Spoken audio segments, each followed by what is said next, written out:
தினம் ஒரு பைபிள் கதையின் 1ஆம் நாளான இன்று உங்களை சந்திப்பதில் பெரு மகிழ்ச்சி கொள்கிறேன். இயேசு கிறிஸ்துவிற்கு துதி கன மகிமை உண்டாவதாக. இன்று யோவான் சுவிசேஷம் 5:1-18 பகுதியில் உள்ள ஒரு அதிசய நிகழ்வை ஆராய்கிறோம். இன்றைய கருப்பொருள்: எழுந்து உன் படுக்கையை எடுத்துக்கொண்டு நட. இது குணமாக்கும் ஆற்றலின், அதிகாரத்தின், புதிய வாழ்க்கையின் செய்தி. கடவுளின் வார்த்தைக்காக நம் இருதயங்களைத் திறப்போம். அதற்குப் பின்பு யூதர் பண்டிகை ஒன்று இருந்தது. இயேசு எருசலேமுக்கு வந்தார். அங்கு பெதஸ்தா என்ற குளம் இருந்தது. அந்தக் குளத்தின் ஓரங்களில் பல நோயாளிகள், குருடர்கள், குலைந்தவர்கள், வாடிப்போனவர்கள் நீரை அசைக்கும் நேரத்திற்காக காத்திருந்தனர். அந்த இடத்தில் 38 ஆண்டுகள் நோயுற்றிருந்த ஒரு மனுஷன் இருந்தான். இயேசு அவனைப் பார்த்து, அவன் நீண்ட நாட்களாக அந்த நிலையிலிருந்ததை அறிந்து, நீ குணமடைய விரும்புகிறாயா என்றார். அந்த நோயாளி, இயேசுவே, நீர் அசையும் போது என்னை குளத்திற்குள் இட்டுக் கொடுப்பதற்கு சான்றோர் யாரும் இல்லை. நான் வரும்போதெல்லாம் வேறொருவன் என்னை முன்னிட்டு இறங்குகிறான் என்றான்.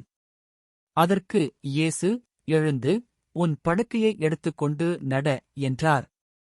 உடனே அவன் குணமடைந்து தனது படுக்கையை எடுத்துக்கொண்டு நடந்தான். அது ஓய்வு நாளாக இருந்தது. அந்த மனிதன் குணமாகியதை பார்த்த யூதர், இன்று ஓய்வு நாள், உன் படுக்கையை எடுத்துச் செல்லுவது சட்டத்திற்கு விரோதம் என்றனர்.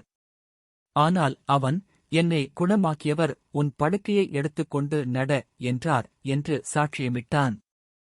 இந்த நிகழ்ச்சி கிறிஸ்துவின் இரக்கத்தையும் அதிகாரத்தையும் வெளிப்படுத்துகிறது.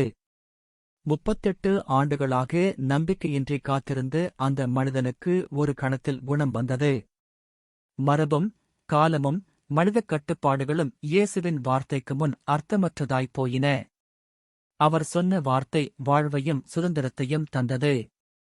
ஆனால் அந்த அதிசயத்தை விட சட்டத்தின் மீறலையே மதத் தலைவர்கள் கண்டார்கள். இதுவே எத்தனை முறை நம்முடைய பார்வையிலும் நடக்கிறது. ஆனால் உண்மையான ஓய்வு நாளின் அர்த்தம் இயேசுவில்தான் இருக்கிறது. இந்த கதை இன்று நமக்குச் சொல்லும் அழைப்பு, நம் வரம்புகளைத் தாண்டிப் பாருங்கள். இயேசுவின் வார்த்தையில் நம்பிக்கை வையுங்கள். பல ஆண்டுகள் காத்திருந்த இடத்தில் கூட அவர் ஒரு கணத்தில் உங்களுக்கு விடுதலையைத் தர முடியும்.